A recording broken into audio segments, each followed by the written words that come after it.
Galaxy Queen freezes when she sees human guard who looks similar to her ex-husband.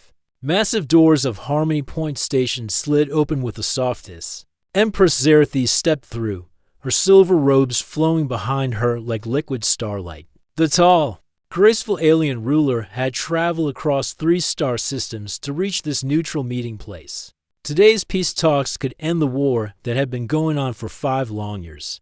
Her skin had a pale blue glow, and her eyes were the color of deep space. The Valdari people were known throughout the galaxy for 2 things: their powerful minds that could read thoughts and their perfect control over emotions. Xerathis was the perfect example of both. She had ruled 47 star systems for over 30 years without ever showing fear, anger, or sadness in public. Behind her walked 6 advisors, all dressed in dark blue uniforms. Their faces showed no emotion. Just like their empress, they moved in perfect formation through the busy station corridors. Other aliens stepped aside quickly, bowing their heads in respect. Some were tall and thin like walking trees. Others had scales that changed colors. A few looked almost human, but had extra arms or strange eyes. The meeting room is just ahead. Your Majesty, said her chief advisor, Velter. His voice was calm and flat, the way all Valdari spoke. The other leaders are already waiting. Xerathis nodded once. She had prepared for months for these talks. The war with the Human Federation had cost too many lives and too much money. Both sides were tired of fighting. But humans were strange creatures. They fought with emotion instead of logic. They made decisions based on feelings rather than facts. It made them dangerous and hard to predict. The corridor opened into a large area with security checkpoints. This was where all visitors had to show their identification before entering the diplomatic section. Xerathis had been through this process many times at different stations. It was always the same: scan your ID card, walk through the scanner, answer a few questions from the guards. She approached the checkpoint without slowing down. Her mind was focused on the talks ahead. She needed to convince the human representatives that peace was better than war. She needed to show them that the Valdari Empire was strong, but willing to share the galaxy. Please present your identification, said a voice from the security station. Xerathis looked up to hand over her diplomatic card. The moment her eyes met the guard's face, everything changed. Time seemed to stop. Her breath caught in her throat. Her hand froze halfway to her pocket. The diplomatic card fell from her fingers and clattered on the metal floor. The security guard was human. That much was clear from his appearance. He had dark hair and kind brown eyes. His skin was the warm color that humans called tan. He wore the standard blue uniform of station security, with a name tag that read M. Chen. He looked to be in his 30s, young for someone in his position. But it was not his youth or his profession that made Xerathis freeze.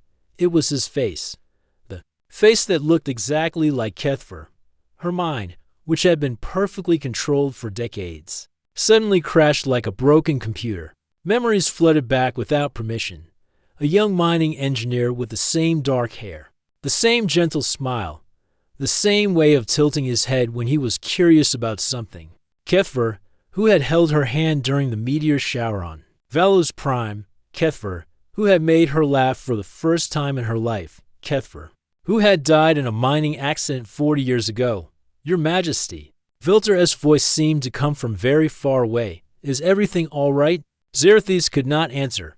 Her telepathic barriers, which normally kept her thoughts private, had completely collapsed. Every Valdari and telepathic alien within 50 meters suddenly felt a wave of shock, confusion, and old pain washing over them. Several people stopped walking and looked around in surprise. Marcus Chen, the human security guard, had no idea what was happening. He could not read minds like some of the other species. All he saw was a very important alien leader who had suddenly stopped moving and was staring at him with wide eyes. Ma'am, he said politely, I just need to see your ID card. It's standard procedure for everyone entering the diplomatic section. His voice was different from Kethver's. It had the accent that humans from Earth colonies often had. But the tone was the same, patient and kind. Never rushed or angry. Xerathis tried to speak, but no words came out. Her advisors were looking at her with growing concern. This was not how an empress was supposed to behave. Valdari leaders never showed weakness, especially not in front of other species. Perhaps there is a problem with the scanner, suggested another advisor. Trying to help, Marcus Chen looked at his equipment. Everything seemed to be working fine. He looked back at the tall alien woman who was still staring at him. Her blue skin had become even paler, and her hands were shaking slightly. "Should I call a medical officer?" he asked. "You look like you might not be feeling well." The concern in his voice was exactly the same tone Kefra had used when she had been sick with Valdari fever. It was the same gentle worry, the same offer to help without asking for anything in return. More memories crashed through her mind. Kefra bringing her soup when she was sick. Kefra staying up all night to help her study for her leadership exams. Kefra's face the last time she saw him, when he promised to come back safely from the mining mission. "Your Majesty, we must proceed," Velter said more firmly. Other aliens in the area were starting to stare. Word would spread quickly that the Valdari Empress had lost control in public. With enormous effort, Zerethis forced herself to breathe slowly. She bent down and picked up her diplomatic card with trembling fingers. Every movement felt difficult, like she was moving through thick water. "Here," she managed to say, holding out the card. Marcus Chen took it and scanned it quickly. His eyes widened slightly when he saw who she was. The ruler of nearly 50 worlds was standing right in front of him, but he remained professional. "Thank you, Your Majesty," he said, handing the card back. "You're cleared to proceed. I hope your meetings go well today." Zerethis took the card without looking at him again. She walked quickly toward the diplomatic section, her advisors hurrying to keep up. But even as she moved away, she could feel those kind brown eyes watching her with concern. Behind her, Marcus Chen shook his head and returned to his duties. He had no idea that his face had just changed the course of galactic history. The peace talks were not going well. Empress Zerethis sat at the large round table in the diplomatic meeting room. Around her were leaders from 12 different species, all trying to find a way to end the war between humans and Valdari. But her mind was not on the discussions about trade routes or military zones. All she could think about was the human guard's face. "The mining rights in the Outer Rim should be shared equally," said Ambassador Williams, the chief human negotiator.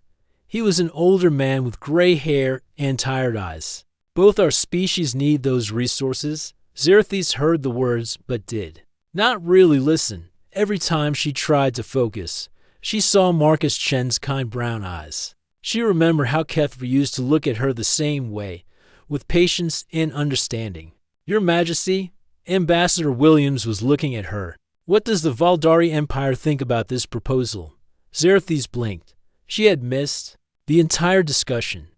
Her advisors were staring at her with worried expressions. This was the third time today she had lost focus during important talks. We will consider your request," she said slowly. It was not a real answer, and everyone in the room knew it. The other alien leaders exchanged glances. The Empress of the Valdari was known for her sharp mind and quick decisions. This strange behavior was very unusual. When the meeting ended for lunch break, Zerethis walked quickly back to her private rooms. Her advisors followed, their faces full of concern. "Your Majesty," said Velter once they were alone. "What happened at the security checkpoint? You have not been yourself since then." Zerethis turned to look out the large window at the stars beyond. "The human guard," she said quietly. "He looked like someone I knew long ago." "Someone you knew?" Velter seemed confused. "But Your Majesty, you have never spent time with humans before these peace talks." She was right, of course. Zerethis had built her empire by staying away from emotional connections. After Kefra died, she had promised herself never to care about anyone again. It was easier to rule when you did not worry about losing people you loved. "Leave me alone," she said. "I need to think." Her advisors bowed and left the room. When she was sure they were gone, Zerethis walked to her personal computer. She began searching through the station's databases. It was easy for someone with her access level to find information about the security staff. Marcus Chen, age 32.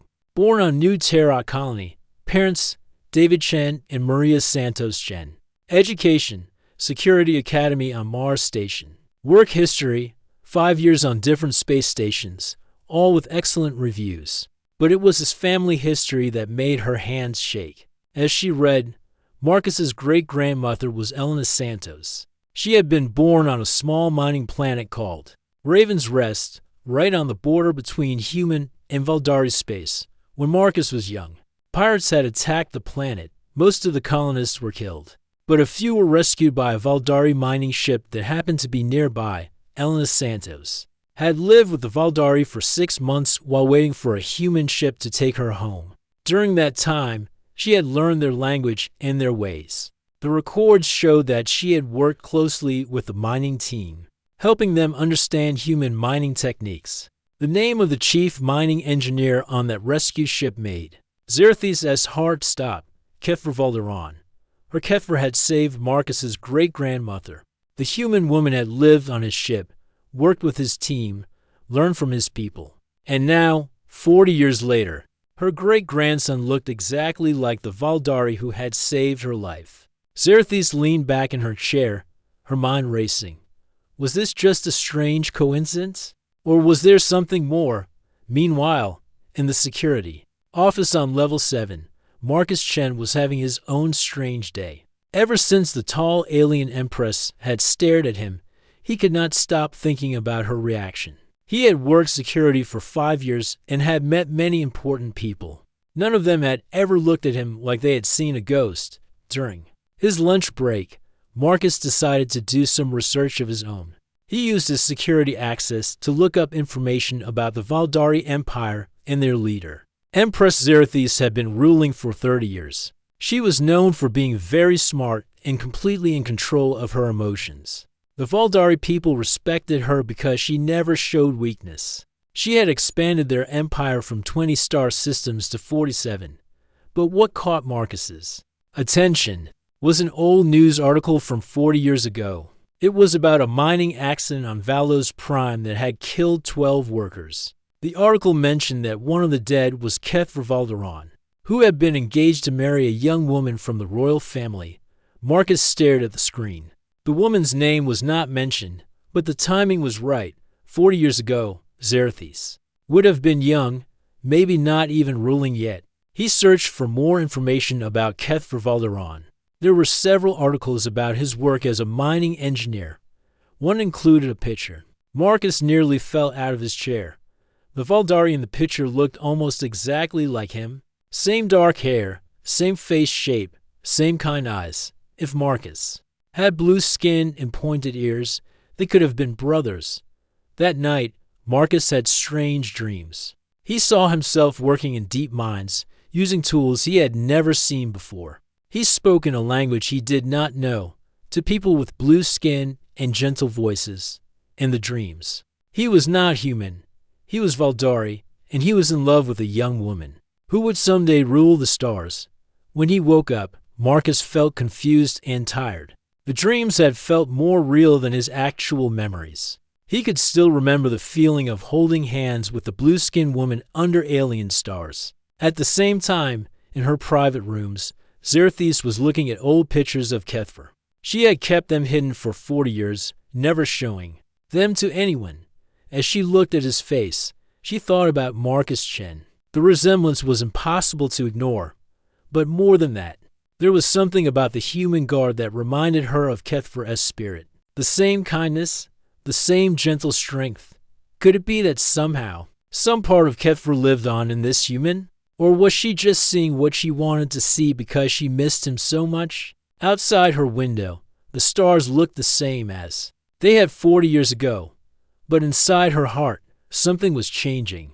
The ice that had protected her from pain for so long was starting to crack. And Marcus Chen, sleeping in his small room 7 levels below, dreamed of blue skin and starlight, and a love that had somehow survived death itself. The alarm bells started ringing at exactly 3:47 in the afternoon. Marcus Chen was checking security monitors when red lights began flashing all over his control panel. His training kicked in immediately.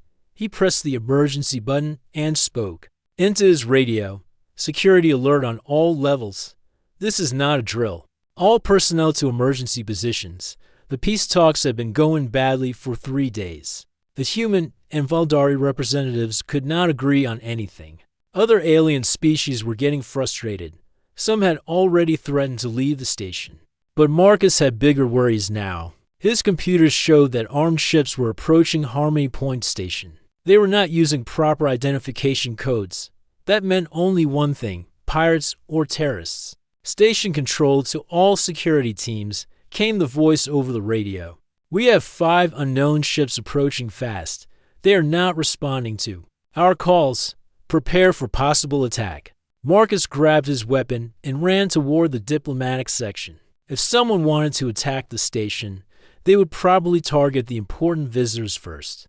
His job was to protect everyone, including the strange Empress who looked at him like she knew him.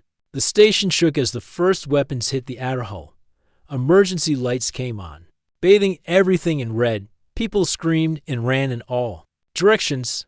Marcus pushed through the crowd, trying to reach the meeting rooms. In the diplomatic section, Empress Xerxes was meeting with her advisors when the attack began. The table shook, and several glasses fell to the floor. Your Majesty, we must get you to safety, said Velter, standing up quickly. But before anyone could move, the door exploded inward. 3 figures in black armor rushed into the room, carrying large weapons. They wore masks that hid their faces, but their voices sounded human. Nobody move, shouted the leader. We are here for the Valdari Empress. Everyone else can live if they did not try to stop us. Xerxes stood up slowly. She was afraid, but she would not show it. What do you want with me? You and your peace talks are ruining everything, the leader said. The war between humans and Valdari has made us rich. We sell weapons to both sides. If there is peace, we lose money. So you will kill me to keep the war going. That is exactly right, Your Majesty. The terrorist raised his weapon toward Xerxes. Her advisors moved to protect her. But they were not soldiers. The attackers pushed them aside easily, just as the leader was about to fire. Marcus Chen came crashing through the broken door. He had his security weapon ready, but he was outnumbered 3-1. Drop your weapons, he shouted. The terrorists turned toward him. Just one guard. The leader laughed. You cannot stop us, human. What happened next surprised everyone in the room, including Marcus himself. Instead of thinking about what to do, Marcus moved like he had done this 1,000 times before. He rolled to the left, avoiding the first shot. Then he jumped behind a table and fired twice, hitting one terrorist in the shoulder. But it was not just his movements that were strange. As he fought, Marcus could see the room differently than before. He knew exactly where each enemy would move before they did it. He could predict their tactics like he had studied their fighting style for years. It was like someone else was guiding his actions. Someone who had been a soldier long ago. Behind you, Xerxes shouted. Marcus spun around and blocked an attack he had not even seen coming. His weapon clashed with the terrorist's knife. For a moment, their eyes met through the attacker's mask. Suddenly, Marcus's mind filled with images that were not his own. He saw Valdari soldiers fighting in ancient battles. He saw tactics and strategies that no human had ever learned. Most clearly, he saw Keth training with the Royal Guard, learning to protect the people he loved. Using this borrowed knowledge, Marcus quickly defeated the second attacker. The man fell unconscious to the floor. The terrorist leader was backing toward the window, still pointing his weapon at Xerxes. Stay back, or she dies. You will not hurt her, Marcus said. His voice sounded different now, older and more confident. What makes you think you can stop me? Human and Marcus looked directly at Xerxes. For a moment, their eyes connected. She gasped as she felt something she had not experienced in 40 years. A mind touching hers with gentle telepathy. It was impossible. Humans could not use telepathy. But she could clearly feel Marcus's thoughts, and they were full of memories that belonged to Kethfer. I promise to protect you. Came the voice in her mind. Even death could not break that promise. The terrorist fired his weapon, but Marcus was already moving.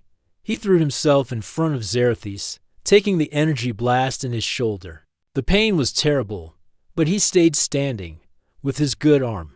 Marcus threw his security weapon to Xerxes. She caught it smoothly and fired once. The terrorist leader fell to the ground, stunned but alive. "Are you hurt?" Xerxes asked. Kneeling beside Marcus, "I will be fine," he said, though his shoulder was bleeding badly. "Are you safe?" She nodded, but she was staring at him with wide eyes. "How did you do that?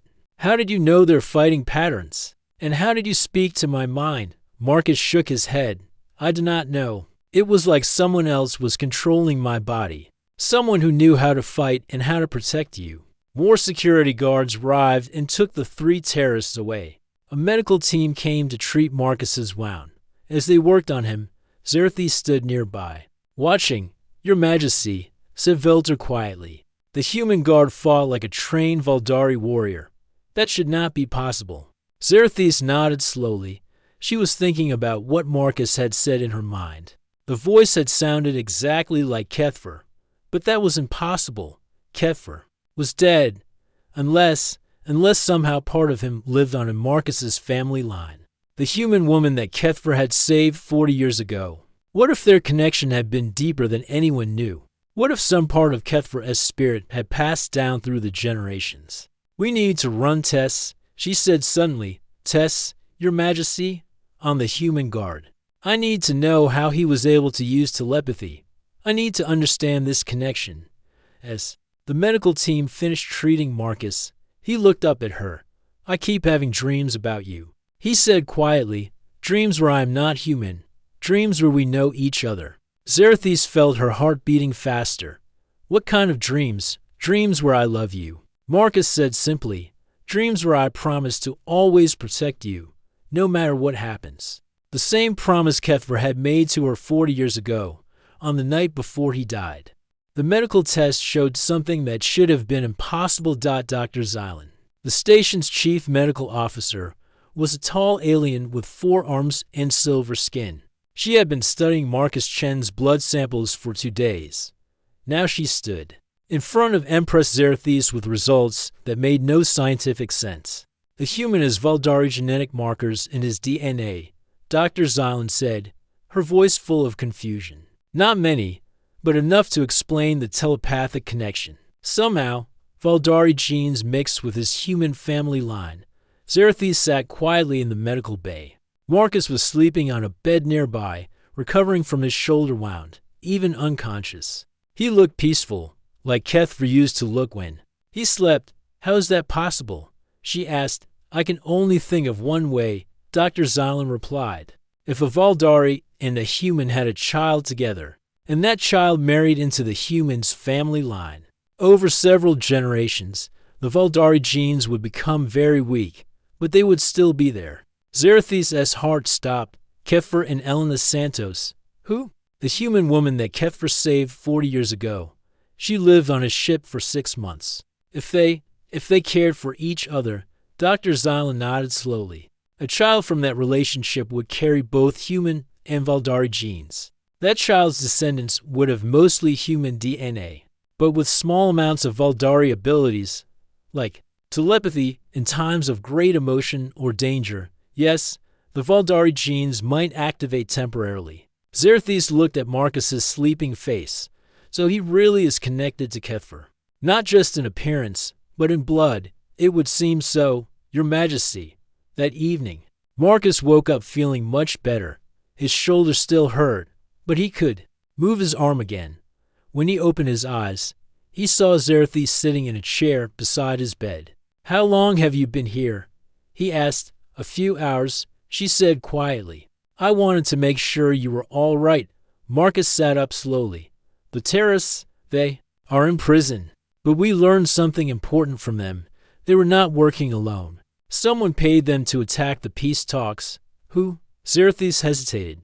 "Some of my own advisors. They do not want peace with humans. They think it will make the Valdari Empire weak." Marcus stared at her. "Your own people tried to kill you?" They have been planning this for months. The terrorist attack was meant to fail, but only after I was dead. Then they could blame humans for my death and restart the war.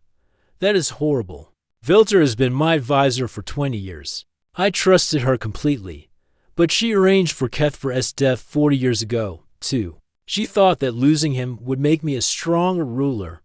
Marcus felt anger rise in his chest. Not his own anger, but something deeper and older. She killed him?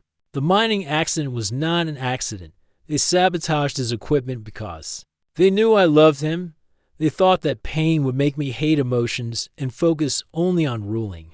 Did it work? Zerethis looked down at her hands. For 40 years, yes. I became exactly what they wanted, a cold, perfect empress who never cared about anyone. But seeing you brought all those feelings back. Marcus reached out and took her hand.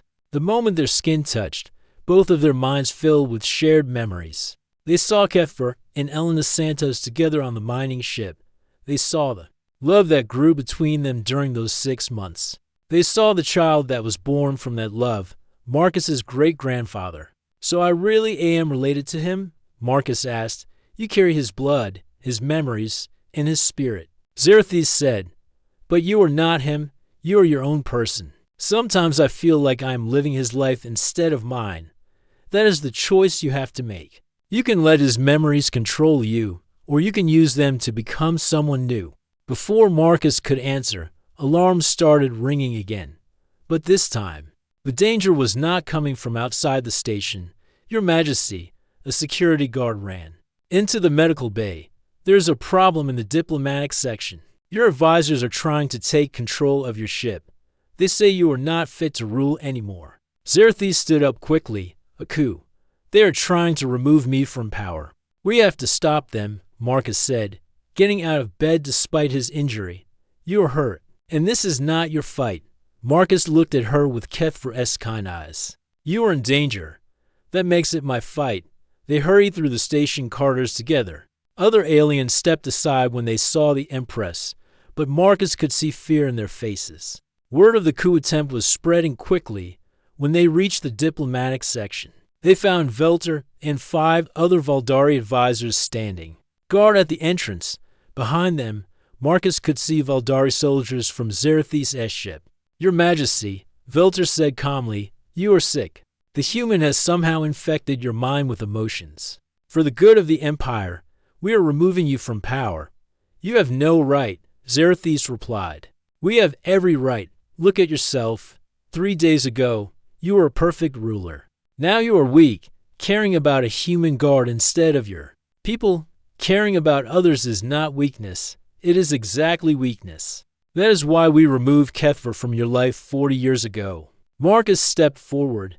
You killed an innocent person because you were afraid of love. Vilter looked at him with disgust. A human should not speak to Valdari royalty. I am not just human, Marcus said. His voice was getting stronger. I carry the blood of the man you murdered. I carry his memories and his promise to protect the woman he loved. The Valdari soldiers looked confused. They could sense something different about Marcus, but they could not understand what it was. Shoot them both, Velter ordered. But before anyone could fire, Marcus did something that surprised everyone. He opened his mind completely, using the telepathic abilities he had inherited from Kethfer. Every Valdari in the room suddenly experienced 40 years of Zerethis' pain and loneliness. They felt how much she had suffered without love. They saw how the fear of caring had made her life empty. Most importantly, they understood that strength and emotion could exist together.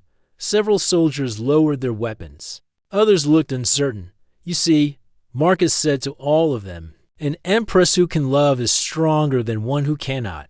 She does not need to choose between her heart and her duty. Vilter raised her own weapon.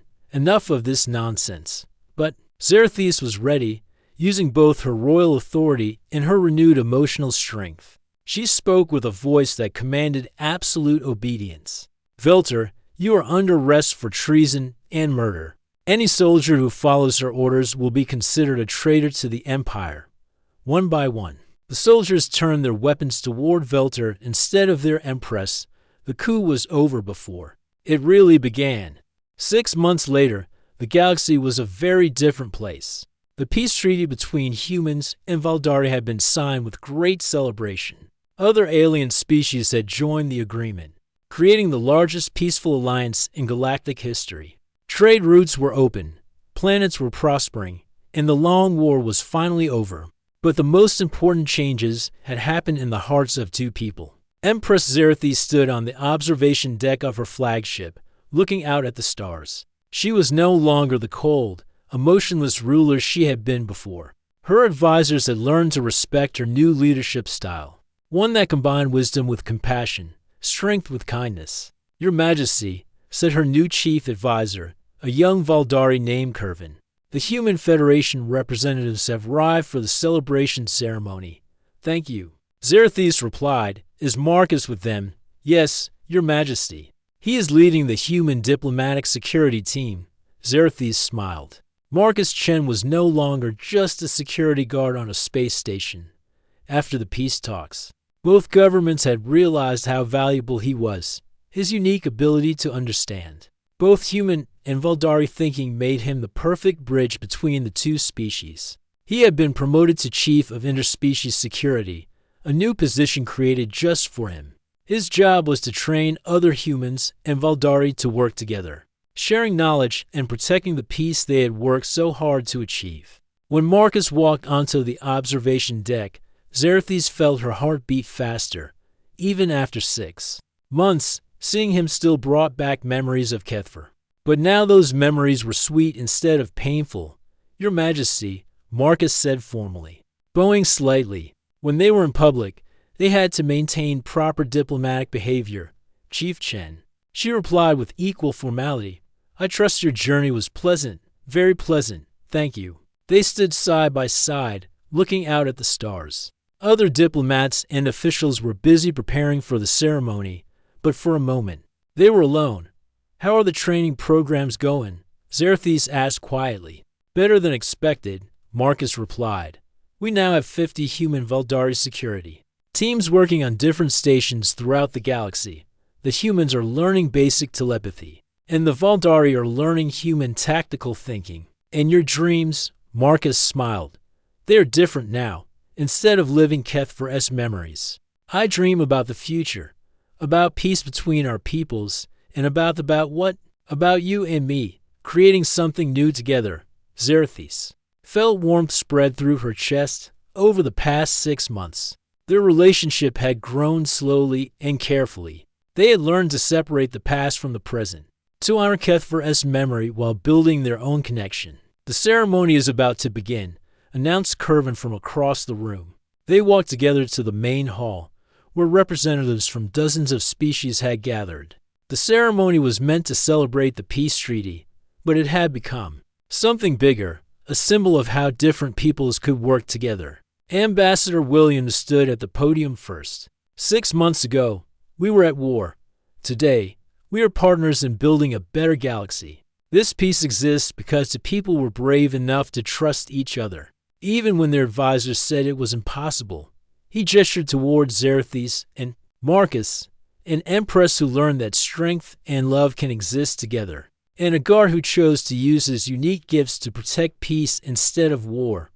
The crowd applauded. Xerthis stepped forward to speak. "This peace treaty is not just words on paper," she said, her voice carrying to every corner of the hall. "It is a promise that we will choose understanding over fear, cooperation over conflict. We have learned that differences between species can make us stronger, not weaker." She looked at Marcus. "Some connections transcend time, space, and even death itself. The bond between my people and humans began 40 years ago with an act of kindness. Today, that bond creates a foundation for lasting peace." When it was Marcus's turn to speak, he stood confidently at the podium. 6 months ago, he had been a simple security guard. Now he was addressing leaders from across the galaxy. "I used to think I was just an ordinary human," he said. "But I learned that all of us carry the heritage of those who came before us. We have a choice. We can let the past control us, or we can use it to build something better." He paused, looking out at the diverse crowd. The peace between humans and Valdari started with love. It grew through sacrifice. And it continues because we choose, every day, to trust each other. After the ceremony, there was a celebration party. Diplomats from different species shared food, music, and stories. For the first time in years, the galaxy felt truly united. Xerxes and Marcus found themselves on a quiet balcony, away from the crowd. The stars above them looked the same as they had 40 years ago, but everything else had changed. Do you think Kefra would be proud of what we have accomplished? Marcus asked. I think he would be amazed, Xerxes replied. He saved one human woman 40 years ago, never knowing that her great-grandson would help save the galaxy. Marcus took her hand. I have something to tell you. What is it? I have been offered a permanent position as Earth's ambassador to the Valdari Empire. It would mean living on your homeworld, working closely with your government. Xerxes felt her heart race, and I said yes, but only if you approve. I did not want our personal relationship to interfere with our professional duties. She smiled. Our personal relationship is what made our professional success possible. We work better together than apart, so you approve instead of answering. With words, Xerxes leaned forward and kissed him gently. It was their first kiss, not driven by inherited memories or past connections, but by their own genuine feelings for each other. When they separated, Marcus laughed softly. I will take that as a yes, Ambassador Chen, she said teasingly. I think this is the beginning of a beautiful partnership.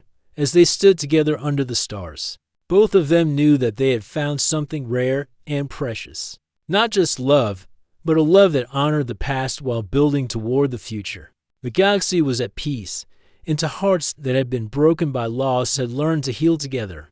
In the distance, ships from dozens of worlds traveled safely through space that had once been a battlefield. Trade routes carried goods and ideas between species that had once been enemies.